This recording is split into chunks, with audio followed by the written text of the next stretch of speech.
Shalom, shalom, que la grâce de Dieu abonde dans vos vies et que son amour, l'amour infini, l'amour qui n'a point de limite, l'amour sans condition, que cet amour continue à être abondamment répandu et déversé dans nos vies. Nous sommes heureux de vous retrouver ce jour pour ce moment d'échange où nous voulons partager avec vous la parole de Dieu. Oh, merci Jésus. Gloire à toi, Seigneur. Merci pour tes bienfaits. Merci pour tes hauts faits. Tu es Dieu. Tu règnes et ton règne n'a point de fin. Honneur, louange, gloire à toi. Honneur, louange, magnificence à toi. Nous voulons élever ton nom, Seigneur. Nous voulons te célébrer. Nous voulons te magnifier. Nous voulons t'exalter parce que tu es digne de recevoir la gloire, digne de recevoir la louange et digne de recevoir l'honneur. Merci Jésus. Alors, bien-aimés dans le Seigneur, aujourd'hui nous voulons parler sur un sujet, le lien entre la prière et la prophétie. Bien-aimés, nous sommes dans une période où le prophétique est d'actualité, où de plus en plus il y a des prophéties, mais nous sommes aussi à une époque où les gens prient, comme les gens ont toujours prié. Mais quel est le lien entre la prière et la prophétie? C'est de cela que nous voulons nous entretenir aujourd'hui et certainement les mercredis à venir. Alors, nous sommes dans Habakkuk chapitre 2. Habakkuk chapitre 2. Nous lisons à partir du verset 1er jusqu'au verset 4. J'étais à mon poste et je me tenais sur la tour. Je veillais pour voir ce que l'Éternel me dirait et ce que je répliquerais après ma plainte. L'Éternel m'adressa la parole et il dit, écris la prophétie, grave-la sur des tables afin qu'on la lise couramment, car c'est une prophétie dont le temps est déjà fixé, elle marche vers son terme et elle ne mentira pas. Si elle tarde, attends-la, car elle s'accomplira certainement.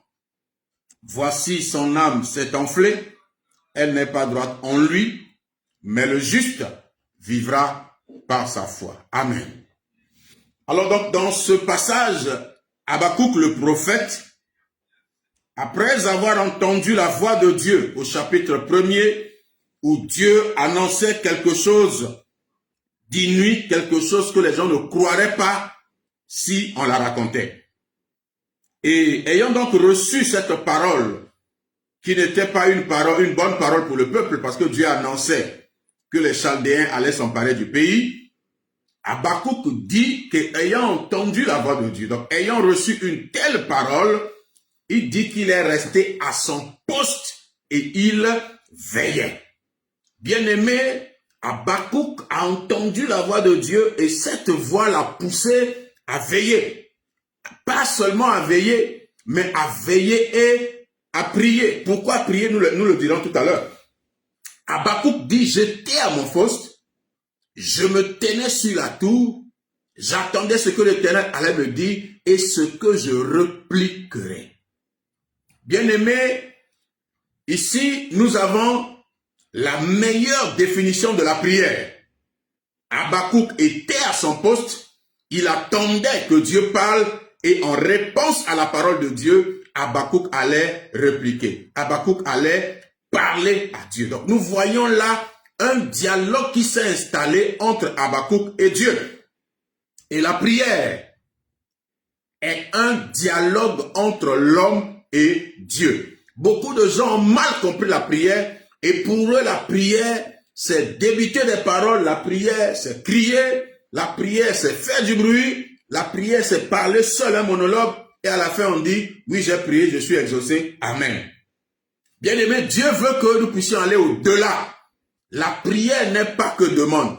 La prière n'est pas que cri. La prière est d'abord et avant tout un dialogue avec Dieu. Celui qui veut prier doit savoir qu'il est en train de se lancer dans un dialogue avec Dieu. Dieu n'est pas sourd. Dieu parle. Dieu n'est pas sourd. Dieu entend. C'est pourquoi si nous parlons à Dieu, en retour, Dieu doit nous parler. Il faut qu'il y ait un dialogue entre nous et Dieu.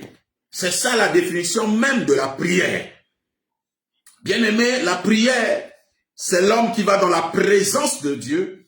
C'est l'homme qui parle avec Dieu. La prière, c'est Dieu parle, l'homme parle. Dieu parle, l'homme parle. La prière ne devrait pas s'arrêter si Dieu ne parle pas. Parfois, Dieu permet que nous parlions beaucoup. Parfois, Dieu peut même permettre que nous puissions parler pendant plusieurs jours avant qu'il ne nous parle. Mais quand nous engageons la prière, nous devons être certains que la prière n'est pas finie tant que Dieu n'a pas parlé. Parce que la prière, c'est un dialogue entre l'homme et Dieu. Alors, donc, dans la prière d'Habakkuk, dans ce dialogue que Habakkuk a instauré avec Dieu, Dieu dit à Habakkuk d'écrire la prophétie, de la graver sur la table afin qu'on la lise couramment. Car c'est une prophétie dont le temps est déjà fixé. Elle marche vers son terme. Si elle tarde, attends-la car elle s'accomplira certainement. Et Dieu fait appel à la foi. Alors, chrétien, la prière est un dialogue avec Dieu. La prière, c'est l'une des sources majeures de la prophétie. Nous parlons du lien entre la prière et la prophétie. La prière, c'est l'une des sources. Je dirais, la prière est la source majeure de la prophétie. Oui, la prophétie vient de Dieu et vient du Saint-Esprit. Mais la prière a un rôle. La prière est un facilitateur. La prière est un catalyseur de la prophétie. Là où des gens prient, là où il y a la prière, là, il y aura la prophétie. Bien aimé, le lien entre la prière et la prophétie est que la prière enfante généralement la prophétie. La prophétie est souvent cachée derrière la prière. C'est quand on passe un moment de qualité avec Dieu dans la prière que souvent les prophéties viennent. Alors, si nous avons compris la définition de la prière qui est un dialogue avec Dieu, vous comprenez que la prophétie est une parole qui vient de Dieu. Quand Dieu veut communiquer avec les hommes sur la terre, quand Dieu veut parler aux hommes, l'un des moyens que Dieu utilise, c'est la prophétie.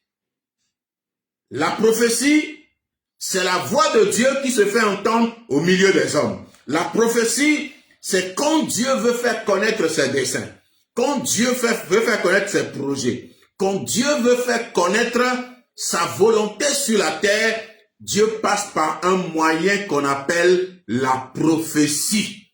Et généralement, la prophétie est le résultat de la prière.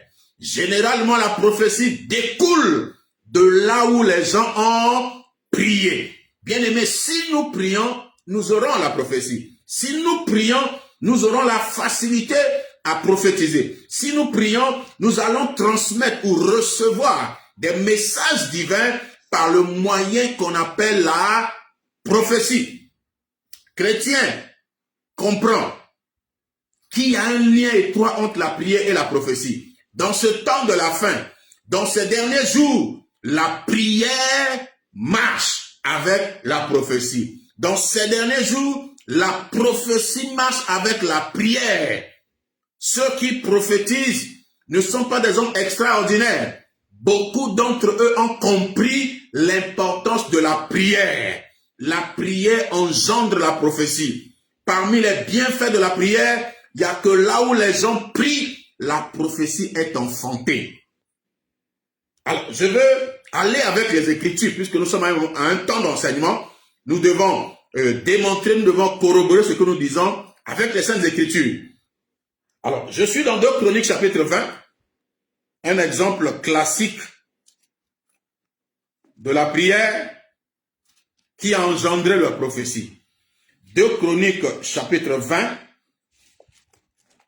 le roi Josaphat a été attaqué avec son peuple et la Bible dit, 2 Chroniques 20, verset 3, dans sa frayeur, Josaphat se disposa à chercher l'Éternel et il publia un jeûne pour tout Juda. Juda s'assembla pour invoquer l'Éternel et l'en vint de toutes les villes de Juda pour chercher l'Éternel. Donc voilà un peuple peuple en difficulté, un peuple attaqué, le roi prend l'initiative de convoquer une assise de prière. Le roi prend la peine de convoquer tout son royaume pour que les hommes et les femmes viennent et qu'ils jeûnent et qu'ils prient. Et ils ont donc jeûné, ils ont prié pendant 3 jours. Donc à la fin de la prière, le roi va se lever au milieu du peuple et parler. Donc prier. Alors, quand nous venons au verset 13, la Bible dit, tout Juda se tenait debout devant l'Éternel, avec leurs petits-enfants, leurs femmes et leurs fils. La Bible dit que tout Juda se tenait devant l'Éternel. Donc, tout Juda qui a prié, tous ceux de Juda qui ont invoqué Dieu, qui ont cherché Dieu, se tinrent debout devant Dieu avec leurs enfants et avec leurs petits-fils, avec leurs fils.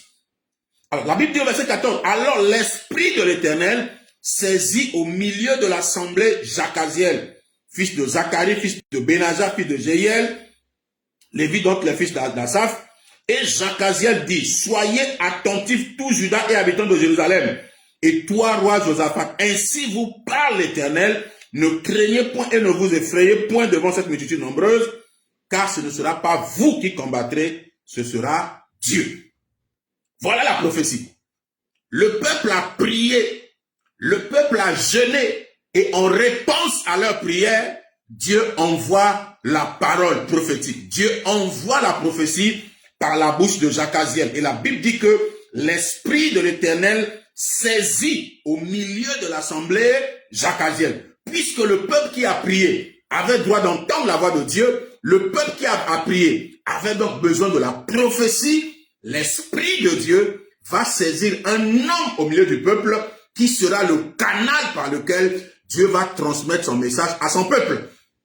Cet homme par qui Dieu parle, on l'appelle prophète, et le message qu'il libère, ce message s'appelle prophétie. Ici, la prophétie est le résultat de la prière. C'est après avoir prié et qu'il se tenait devant Dieu, qu'il se tenait dans la présence de Dieu, que la parole est sortie, que la prophétie est sortie, et tout Juda a été informé que le combat contre la multitude nombreuse qui était venue les attaquer n'était pas un combat pour eux, mais c'était le combat de Dieu. Et Dieu leur dit qu'ils ne combattront pas, mais ce sera lui-même Dieu qui combattra. Bien aimé, ici la prophétie a été claire et la prophétie a donné une orientation précise, une orientation claire au peuple. Le peuple savait désormais que ce combat auquel ils étaient confrontés n'était pas leur combat, mais c'était le combat de Dieu. Ici, la prophétie a donné une orientation. Bien-aimés dans le Seigneur, il y a beaucoup de gens qui prient, mais en réponse à leur prière, ils n'attendent pas la voix de Dieu. Ils n'attendent pas que Dieu se révèle à eux. Ils n'attendent pas la parole prophétique, mais ils sont pressés d'aller de commencer à agir. Il y a des gens qui amènent des situations devant Dieu, ils ne laissent pas Dieu leur donner une orientation, mais eux-mêmes se lèvent parce qu'ils ont prié sans recevoir d'orientation. Ils se lèvent et font les choses comme bon leur semble. Ils font les choses selon qu'ils le pensent. Ils font les choses selon leur conception, selon leur compréhension. Bien-aimés, ce n'est pas comme ça qu'on fonctionne. Il y a un lien étroit entre la prière et la prophétie. Si nous prions, attendons-nous à ce que Dieu nous parle. Et l'un des moyens par lesquels Dieu va nous parler, c'est la prophétie. Donc, Jacaziel ici se lève au milieu du peuple, étant saisi par le Saint-Esprit. Il va annoncer au peuple la pensée de Dieu. Il va annoncer au peuple l'orientation divine concernant la situation qu'il vivait. Beaucoup de gens vivent des situations, mais ils n'attendent pas l'orientation divine et ils se lancent. Il y a d'autres même qui ne croient pas à la prophétie, ils sont chrétiens, mais ils ne croient pas à la prophétie. Ce qui est en lui-même une aberration. Le Dieu de la Bible, c'est un Dieu de la prophétie. L'homme Abraham qui a marché avec Dieu, nous l'appelons le père des croyants Abraham. Dieu a dit à Abimelech que cet homme est un prophète. Si Dieu commence à parler à Abraham, on n'a pas vu Abraham se lever et aller quelque part en train de prophétiser sur les gens. Mais si Dieu appelle Abraham prophète, comprenez que quand Dieu voit des hommes, il voit derrière eux des prophètes. Un prophète est un porte-parole de Dieu, est quelqu'un qui véhicule un message divin. Aujourd'hui, Dieu ne descendra pas sur la terre pour pouvoir parler aux hommes. C'est vrai, il peut utiliser le Saint-Esprit, mais Dieu utilise aussi des hommes, et ces hommes-là sont appelés prophètes. Ils peuvent être prophètes par le ministère, prophètes par l'appel, comme ils peuvent être des prophètes occasionnels. Dans une circonstance donnée, Dieu utilise quelqu'un comme prophète pour libérer une prophétie ou une parole prophétique. Chrétien, je ne sais pas quelle est ta foi, mais la promesse de Dieu est claire. Quand le Saint-Esprit descendra, vos fils et vos filles prophétiseront. Je suis dans Actes, chapitre 2. Le jour de la Pentecôte, Pierre a rappelé à ceux qui sont là que ce qui se passait là n'était rien d'autre que ce que Joël avait promis, n'était rien d'autre que l'accomplissement de la parole de la prophétie de Joël, qui a dit dans les derniers jours, Dieu répandra son esprit sur toute chair et les jeunes gens prophétiseront. Joël chapitre 2, verset 17, verset 15 d'abord. Ces gens ne sont pas ivres, comme vous le supposez, car c'est la 3e heure du jour. Mais c'est ici ce qui a été dit par le prophète Joël. Dans les derniers jours, dit Dieu, je répandrai de mon esprit sur toute chair, vos fils et vos filles prophétiseront. Vos jeunes gens auront des visions et vos vieillards auront des songes. La parole de Dieu est claire que dans les derniers temps, Dieu répandra son esprit, les fils et les filles prophétiseront. Les fils et les filles prophétiseront. Là où il y a le Saint-Esprit, il y a la prophétie. Et quand Josaphat et son peuple ont prié et ont invoqué Dieu, le Saint-Esprit a saisi un homme. Donc le Saint-Esprit est descendu sur un homme. La conséquence logique a été la prophétie. Et dans les derniers jours, là où Dieu répand son esprit, il y a la prophétie. Chrétien, la prophétie est biblique, la prophétie est divine, la prophétie est néo-testamentaire. La prophétie n'est pas seulement l'affaire de l'Ancien Testament, mais dans le Nouveau Testament, il y a la prophétie et nous avons besoin de la prophétie parce que la prophétie nous donne des orientations. La prophétie nous facilite parfois la tâche. Parfois, on se complique la vie, on se complique la tâche parce qu'on n'a pas la révélation. Or, quand Dieu donne la prophétie, il nous donne la révélation. Quand Dieu donne la prophétie, il nous donne l'orientation. Ce dont nous avons besoin, ce pour qui nous nous tracassons, Dieu nous donne une orientation claire à travers la prophétie. Bien-aimés dans le Seigneur. La Bible dit même dans le livre d'Apocalypse que le témoignage de Jésus est l'esprit de la prophétie. Le Nouveau Testament, Jésus nous a envoyé pour dire, allez, faites de toutes les nations les disciples, les baptisons au nom du Père, du Fils et du Saint-Esprit. Marc dira, allez par tout le monde et prêchez la bonne nouvelle.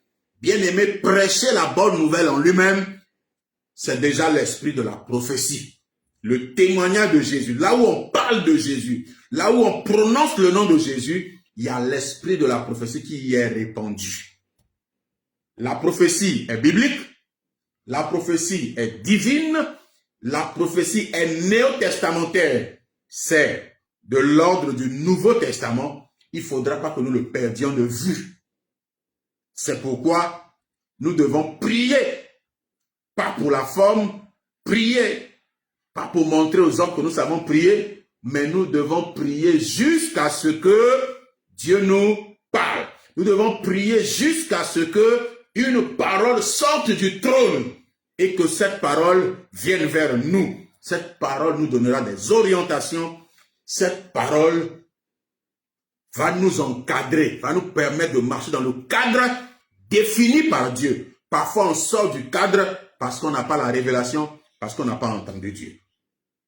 La prophétie peut tarder à venir, mais lorsque nous persévérons dans la prière fera naître la prophétie. Et à cet effet, Dans Daniel chapitre 9, Daniel aussi était en train de prier. Daniel voulait voir Dieu à l'œuvre sur un sujet bien défini. Parce qu'il avait lu Jérémie le prophète.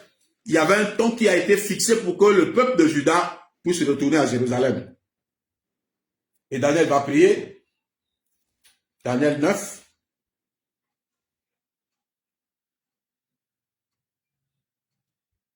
Verset 3. Je tournai ma face vers le Seigneur Dieu afin de recourir à la prière et aux supplications en jeûnant et en prenant le sac et la cendre.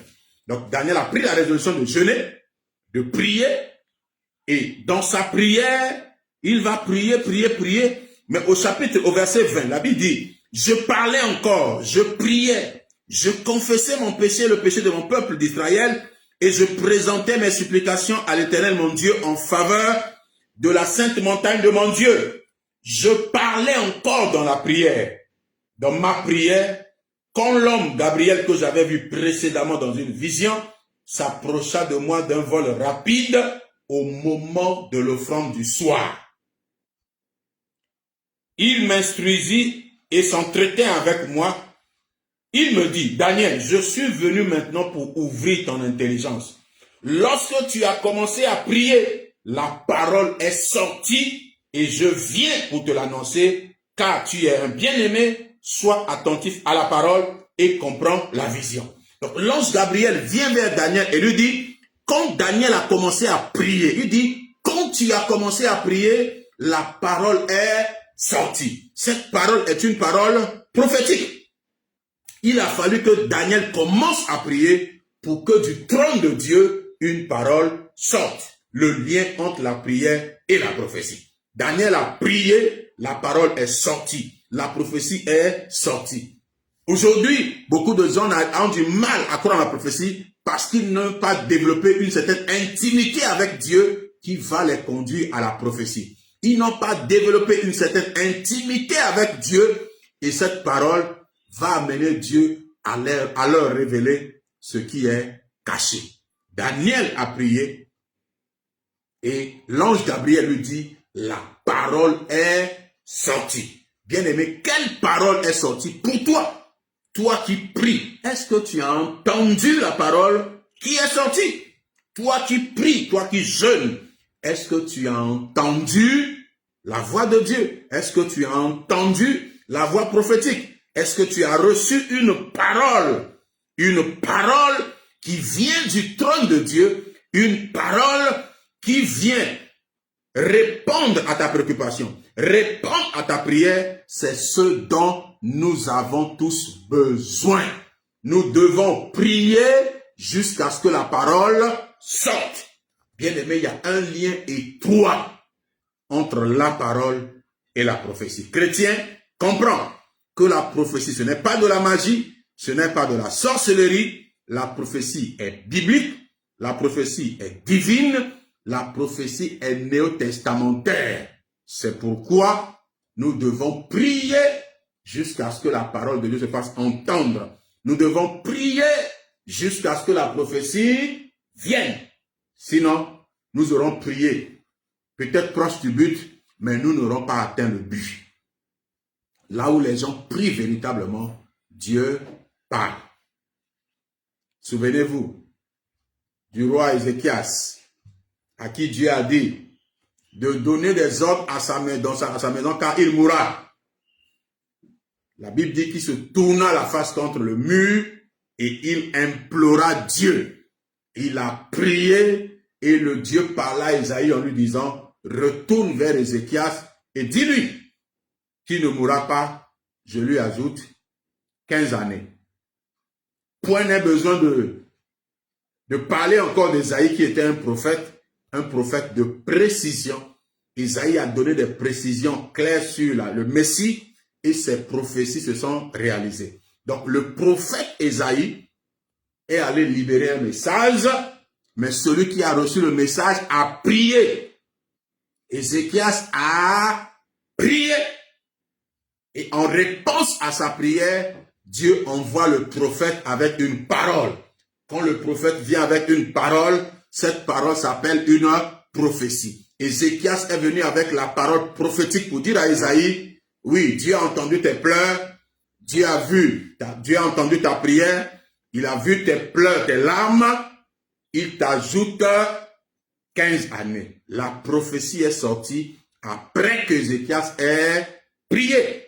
Alors, chrétiens, nous devons prier jusqu'à ce que la parole prophétique sorte. Nous devons prier jusqu'à ce que nous puissions entendre la voix de Dieu. Nous devons prier jusqu'à ce que Dieu nous parle.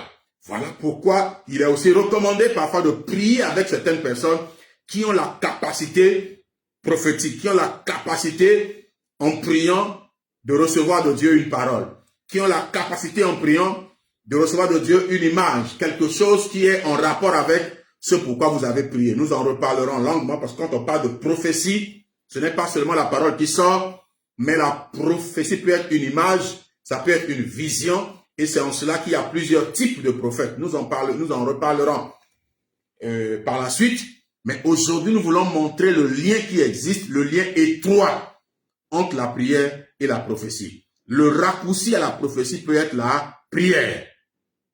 Bien-aimés, la prière et la prophétie ont un lien étroit. La prière et la prophétie marchent ensemble. On ne peut pas être prophétique sans être un homme de prière.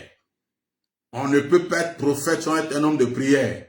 Le prophète, c'est l'homme de l'intimité avec Dieu. Parce que dans l'intimité avec Dieu, Dieu va nous amener par le Saint-Esprit à aller dans les lieux profonds. La Bible dit que le Saint-Esprit sent de tout, même la profondeur de Dieu. Quand nous sommes avec le Saint-Esprit, quand nous aimons la présence de Dieu, quand nous aimons prier, le Saint-Esprit nous amènera en profondeur, dans les profondeurs de Dieu, à découvrir ce qui est caché, à ressortir les choses cachées de la vie des gens. C'est pourquoi nous devons prier jusqu'à ce que la voix de Dieu se fasse entendre. Chrétien, prie.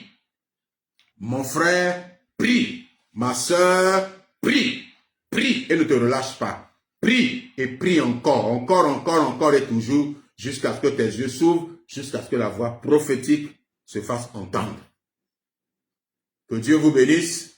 Je bénis chacun de vous et je prie que Dieu puisse ouvrir vos sens spirituels, que vos oreilles s'ouvrent, que vos yeux s'ouvrent, que votre cœur s'ouvre, que vous soyez sensibles aux choses de l'esprit, à la voix de Dieu qui veut se faire entendre. Dieu de gloire, voici tes fils et tes filles qui sont en train d'écouter ce message. Je prie pour eux au nom de Jésus, que leur sens spirituel soit sensible et que la voix prophétique se fasse entendre auprès d'eux. Je crois que tu l'as fait. Seigneur, reçois toute la gloire, l'honneur et la louange. C'est au nom puissant de Jésus-Christ de Nazareth que j'ai prié. Amen. Shalom. Et à très bientôt. Que Dieu vous bénisse tous. Shalom.